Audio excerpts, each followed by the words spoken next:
Hola a todos, buen inicio de semana, bienvenidos a nuestra quinta semana, bloque 5, donde pues vamos a hablar sobre el último tema que es la planeación prospectiva. Y bueno, quise poner esta primera imagen porque me pareció muy interesante y muy reveladora del tema. Y bueno, pues como ustedes pueden observar, dice que la mejor manera de predecir el futuro es crearlo, y efectivamente pues, la mejor manera de disminuir el riesgo pues es crear nosotros mismos el futuro. Sé que suena algo ilógico porque no sabemos qué va a pasar, pero obviamente se refiere a pues tratar como empresa de forjar nuestro propio futuro, de llevar a cabo la visión, de precisamente tener esa perspectiva. Y pues vamos a iniciar con este tema de la perspectiva estratégica. La perspectiva estratégica es una disciplina que diseña y aplica una serie de acciones que buscan anticiparse al futuro y transformarlo, y tiene mucho que ver con la visión, porque como veremos más adelante, pues no es tampoco tener una vuelta mágica y predecir o estar seguros de qué va a pasar en el futuro, pero sí tenemos una visión clara. Podemos, como hemos visto en el curso, podemos transformar todos nuestros recursos o aplicar todos nuestros recursos para lograr ese futuro. También se dice que la perspectiva es la ciencia que estudia el futuro para comprenderlo y poder influir en él. La perspectiva estratégica proviene, bueno, pues del término en inglés strategic foresight, que se fundamenta en los estudios científicos desarrollados en Estados Unidos en la década de los 60 y en Europa en los 70. Es decir, que como pueden observar, pues no es tan reciente, es decir, es un tema pues, que ya tiene algunos años y que cada vez pues va incrementándose, digamos, el conocimiento, y se van agregando nuevas metodologías, pero pues es algo natural que las empresas deberían de comprender eh, para poder competir de mejor manera, y más ahora en esta década, en este siglo, que pues la competencia es muy importante.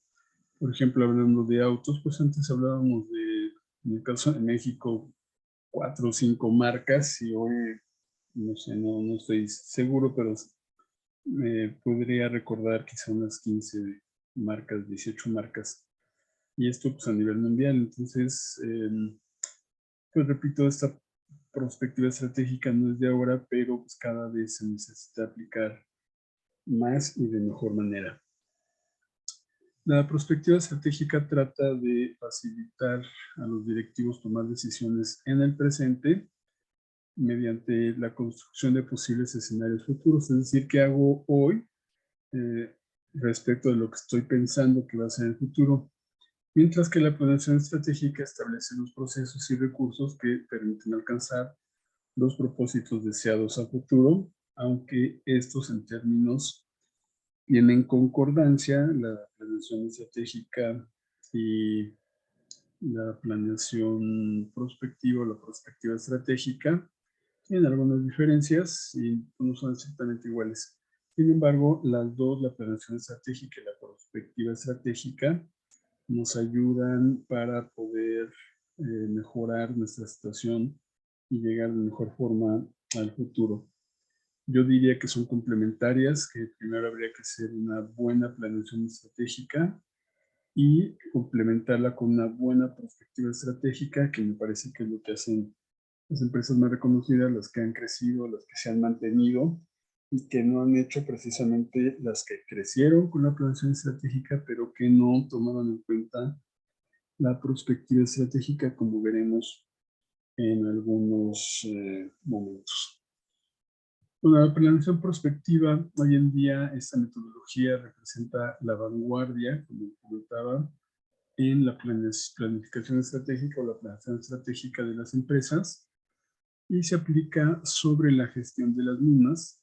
Incluye pues notablemente en el desarrollo y evaluación, en el análisis amplio y global de la realidad en la que se encuentra inmersa una empresa, una organización, y aporta, por supuesto, un enorme repertorio de reflexiones, de ideas, posibilidades, cuando queremos innovar y, algo muy importante, cambiar los hábitos o los paradigmas de manera acertada. Además, esta nueva forma de análisis pues responde de manera eficaz a los desafíos actuales en un mundo como en el que estamos hoy, que es muy dinámico y que está, por lo tanto, continuamente cambiando. Por supuesto, al ser dinámico hay un cambio constante. En ese sentido, el principal beneficio de la aplicación de la perspectiva estratégica pues se encuentra en la facultad de anticiparse a los desafíos externos sin dejar de lado nuestros propios cambios. Es decir, que la empresa en forma micro esté también haciendo sus cambios y anticipándose a los cambios macro. Empleando un símil de la perspectiva estratégica, en el sentido de que es la planeación prospectiva estratégica.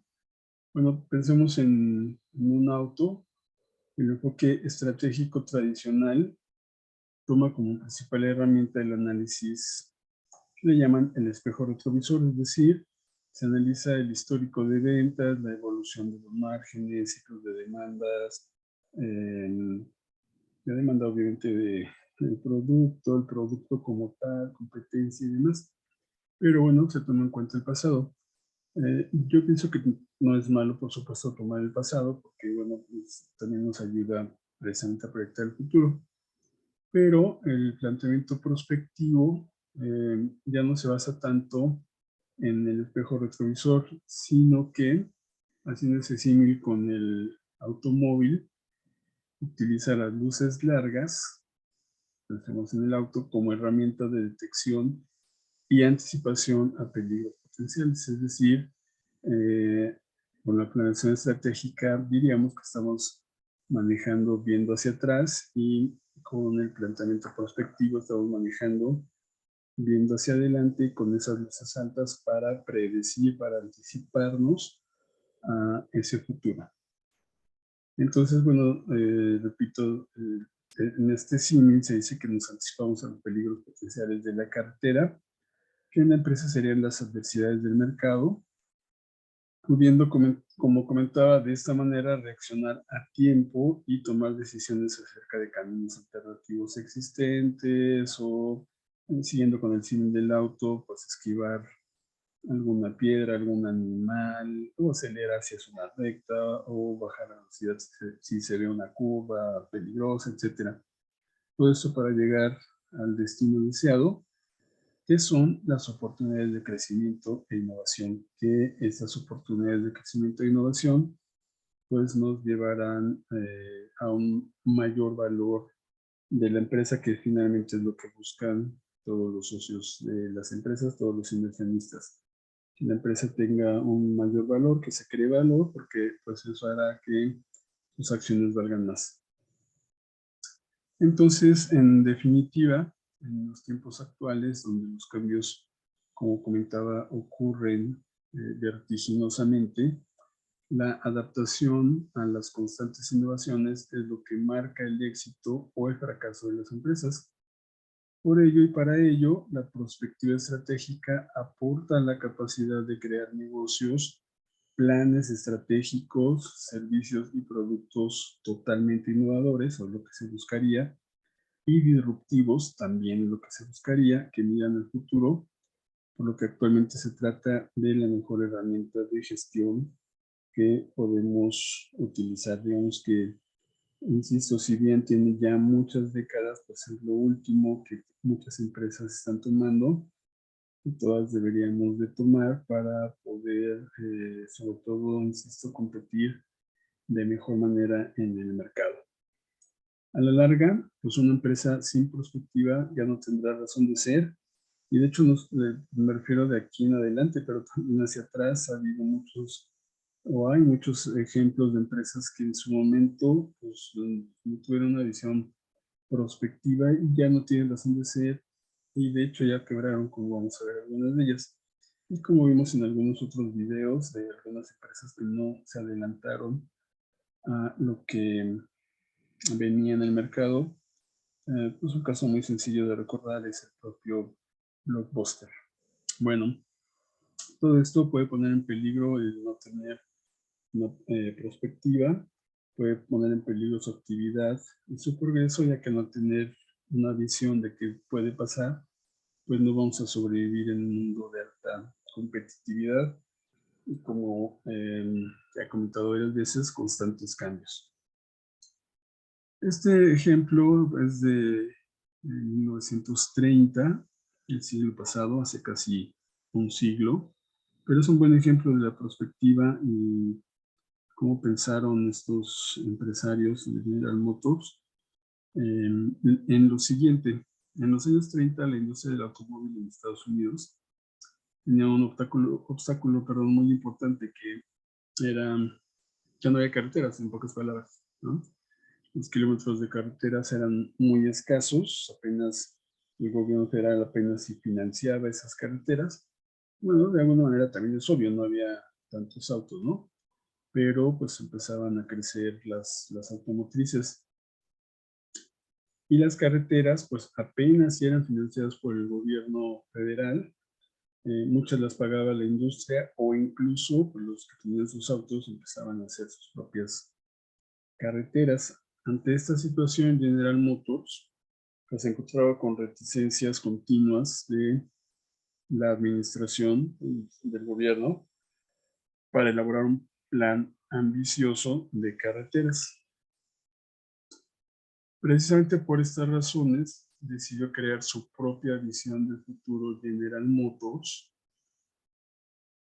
para que la población fuera consciente de que su bienestar también pasaba por una inversión pública en infraestructura, y de alguna manera pues la propia sociedad presionara al gobierno federal para hacer más carreteras. Y se creó Futurama, que era un espacio de 3.300 metros cuadrados en la Feria de Nueva York de 1939, que seguramente no conocerán, pero que pueden revisar porque fue la primera precisamente gran feria del futuro, donde pues, se exponían muchos adelantos, muchos inventos, y fue como una visión del futuro. En esa época pueden leerlo, es algo interesante, se lo recomiendo. Bueno, ahí se reflejaba cuál sería el futuro, poniendo de relieve la relevancia que tendría el uso del coche, específicamente en el caso de la industria automotriz, y por tanto la necesidad de que el gobierno invirtiera en carreteras para el desarrollo de ese país. Esa idea fue un éxito y se convirtió en el pabellón más visitado y más aplaudido, y eso logró que la Administración de Transporte se diera un informe sobre cómo estaba el sistema de autopistas en Estados Unidos, y en 1942 pues, se inauguró la primera carretera de 2.300 kilómetros, ya transitable no solo para autos, sino para camiones. Entonces, ¿qué fue lo que pasó? Que General Motors pues, tuvo esa visión, creó su propio futuro, o sea, necesitaba tener carreteras, autopistas para que pudieran circular los autos y por supuesto ellos vender, y motivaron o todos sus recursos, parte de sus recursos se utilizaron para crear ese futuro, no esperar a que el gobierno reaccionara, sino ellos crear o generar esa reacción.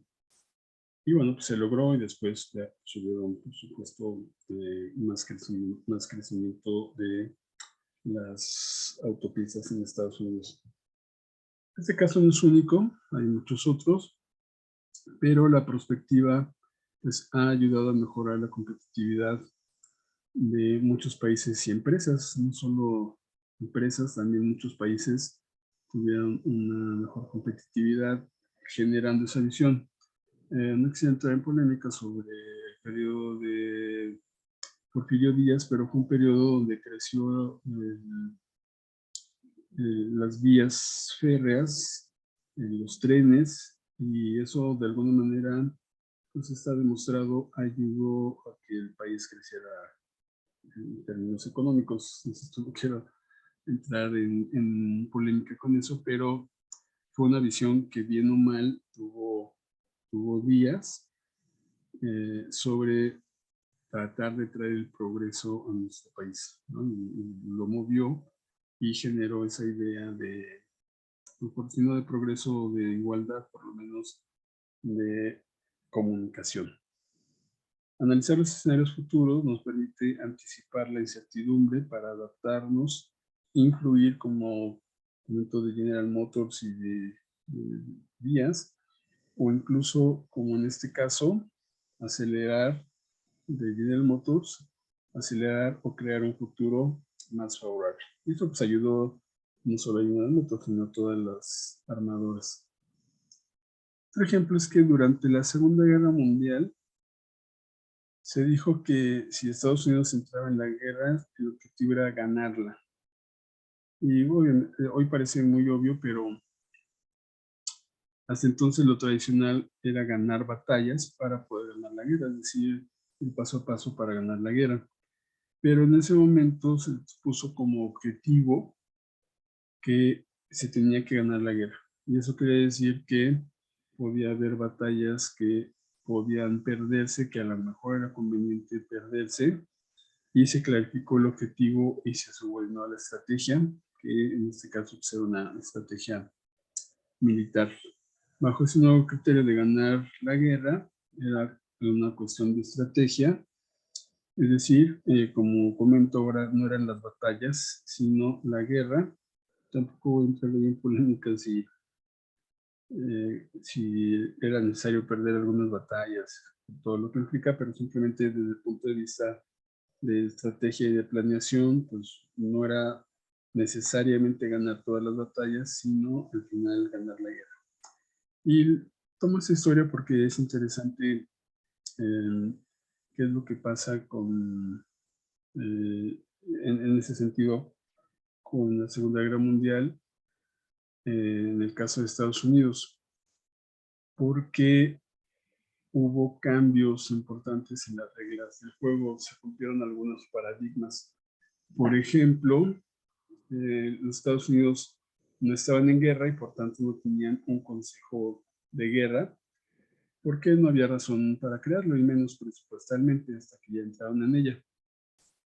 Pero ¿cómo era ese consejo de guerra? Bueno, pues no se trata, como podríamos imaginar, de un grupo de militares, que es lo que todos pensaríamos, con de mayores rangos y todas sus medallas y demás. Ese consejo de guerra estaba formado de otra manera que ahorita veremos, y como comenté, se trataba de cambiar un poco las reglas de ese juego, los paradigmas, y una frase de aquellos tiempos de estas personas que ahorita veremos, pues incluso decían que la guerra es algo demasiado importante como para dejarla en manos de los militares, ¿no? Irónicamente. ¿Por qué? Bueno, pues este Consejo de Guerra estaba formado, entre otros, vamos a citar a dos de ellos, por JP Morgan, que como saben ha sido uno de los banqueros más importantes del mundo y en ese momento era el más importante del mundo.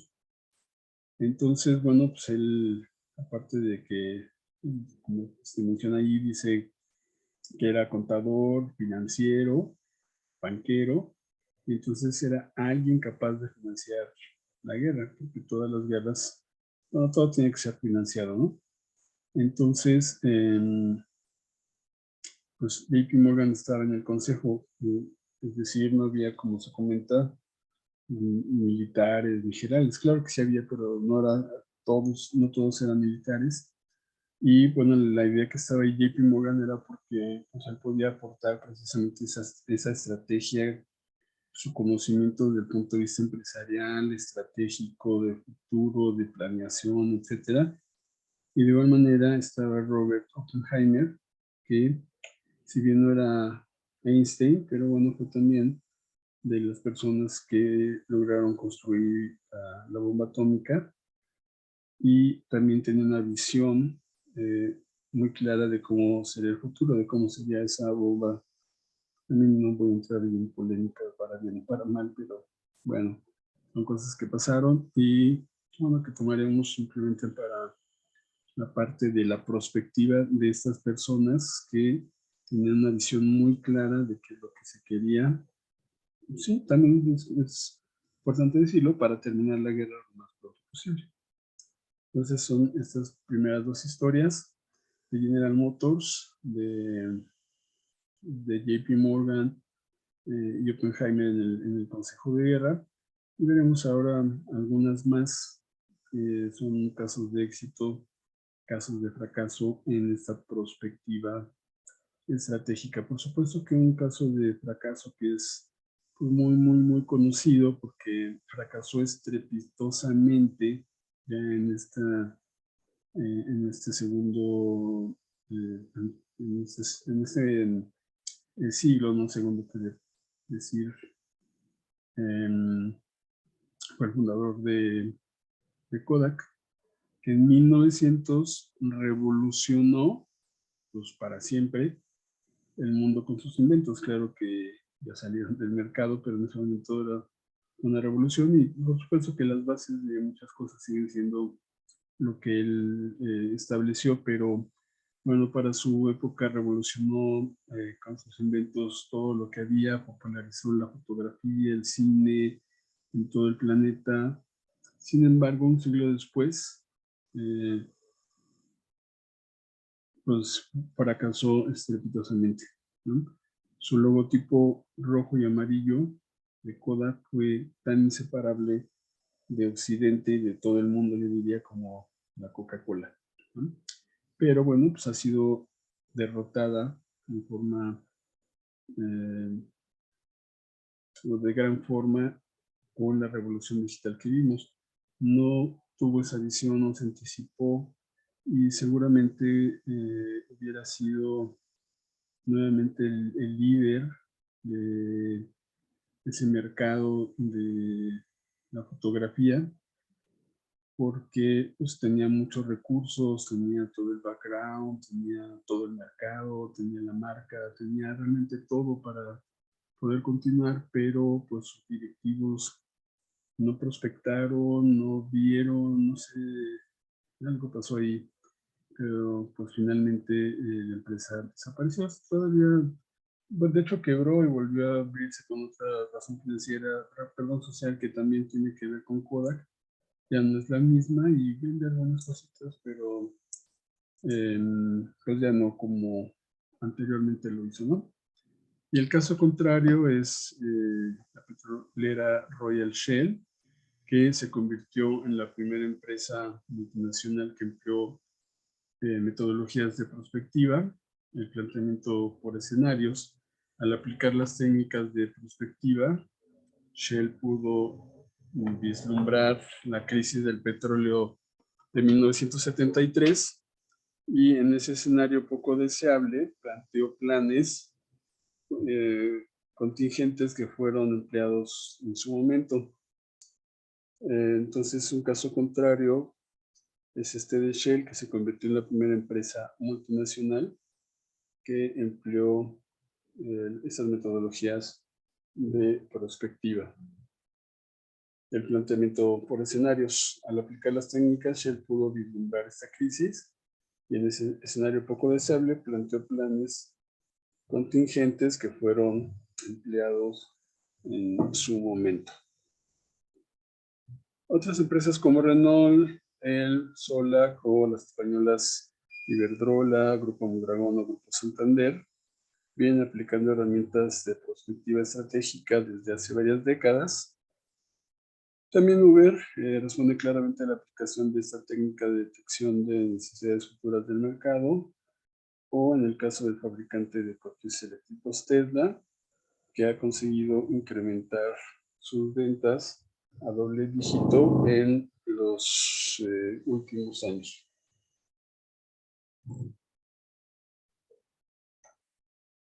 Por tanto, pues empecemos a reflexionar y pensar acerca de qué grandes cambios afectan a nuestro entorno, el sector productivo y cómo podemos obtener conocimientos para adelantarnos a la competencia. ¿Cómo lo puedo hacer? Bueno, aquí hay una pequeña gráfica de las técnicas prospectivas, donde tenemos que hacer un análisis, encontrar los elementos clave, el diseño de escenarios, tomar decisiones para llegar a ese futuro deseado. Existen métodos cualitativos, semi-cuantitativos y cuantitativos. Estos están incluso ahí en la presentación, más bien en las notas que dejo en el bloque y en la plataforma, pero decimos que son métodos cualitativos, que son reportes subjetivos, síntesis o evaluaciones de ideas y documentos. Ahí tienen muchos como el backcasting, lluvia de ideas, ensayos, entrevistas, o sea, leer mucho qué opinan los expertos, qué hacen, análisis FODA, por supuesto, ver incluso la ciencia ficción, porque analizar la ciencia ficción, que hoy parece ciencia ficción, nos puede abrir la mente hacia cómo puede ser el futuro. Mucho de lo que veíamos como ciencia ficción hoy es una realidad. Y algunos semi-cuantitativos como el método Delphi, juegos de simulación, multicriterio, mapeo de actores, análisis estructurales de sistemas, y los estrictamente cuantitativos como la extrapolación, indicadores o la propia simulación. Esta es una gráfica muy interesante que voy a comentar porque a lo mejor no es muy clara, solo estaba ahí en las notas, pero simplemente es cómo se han movido las empresas en el Standard & Poor's, en las 500 empresas más grandes. Durante mucho tiempo fue muy estable cuáles eran las 500, incluso las 10 empresas más grandes, Coca-Cola, precisamente Kodak, armadoras de coches, McDonald's. Y en los últimos años han estado saliendo y entrando muchas empresas de estas 500, ¿no? Básicamente ahora las primeras 10 son 100% tecnológicas y repito, estas empresas como Coca-Cola, McDonald's y otras, pues se quedaron rezagadas y muchas salieron como el propio Kodak y algunas otras, Blockbuster y otras que salieron ya definitivamente no solo del Standard & Poor's, sino del mercado. Entonces se espera que para los siguientes años se sigan moviendo en forma importante estas empresas y por tanto las empresas que están hoy como Apple, Microsoft, Tesla, pues tendrán que seguir prospectando hacia el futuro precisamente para no caer en los errores en que cayeron estas empresas que comento. Como BlackBerry, que vemos ahí en la gráfica, cómo logró en el 2008 pues, la cima y después se cayó hasta cero, también quebró porque pues no supo tener una visión, o no, más bien no tuvo una visión de qué es lo que quería, no tuvo, yo creo que bien claro sus objetivos. Claro que después de la batalla todos somos generales, pero pues algo falló con BlackBerry, también con Nokia, que tenían muy buen mercado, muy buenas perspectivas, pero no visionaron la tecnología y se quedaron, digamos, con la tecnología de ese momento, no invirtieron más en otras y se lo comieron los competidores. Cosa contraria de Amazon, que ha estado creciendo con muchas empresas que ven ahí ustedes, Amazon Marketplace, Prime, Amazon Echo, Career Choice, o sea, una serie de empresas que han creado y que ha hecho que sea el ejemplo contrario a BlackBerry. Casi para terminar nuestro video, bueno, ahí están las diferencias entre la estrategia tradicional y la innovadora, también está en sus notas, pero era importante aquí tenerla para pues, poder observar algunos puntos de estas estrategias tradicionales y la innovadora, en el sentido de que, por ejemplo, la estrategia tradicional desarrolla se desarrolla en forma analítica y lineal, mientras que la otra es un análisis, una mezcla de análisis y creatividad. O, por ejemplo, la tradicional se basa en el análisis de la industria y los competidores, y la innovadora en la de los clientes, ¿no? La tradicional obtiene resultados incrementales, pero la innovadora pues, obtiene resultados radicales. Muy bien, por último, dicen los futuristas, me parece que es correcto, que hay que conocer el pasado, hay que conocer el presente, pero hay que crear el futuro. Les dejo estos portales que también están en sus notas, que analizan megatendencias hacia el año 2030 para que las puedan revisar, y eso también me dará una idea pues, de qué es lo que piensan en la parte importante de las empresas futuristas y otros de cómo podría ser el futuro. Y insisto, lo que parecía ciencia ficción, como el avión que está ahí en la imagen, será muy pronto realidad. No sé si este ya es, la verdad, pero si no lo es, seguramente en algunos años será realidad. Bueno, pues muchas gracias por su atención y participación en todo el curso. Y le pongo continuará porque pues, ustedes son los que tienen que seguir y terminar esto que empezaron. Para mí fue muy placentero por lo menos contactarlos a través de la plataforma. Les deseo mucho éxito y pues seguimos en contacto para las demás actividades. Hasta pronto.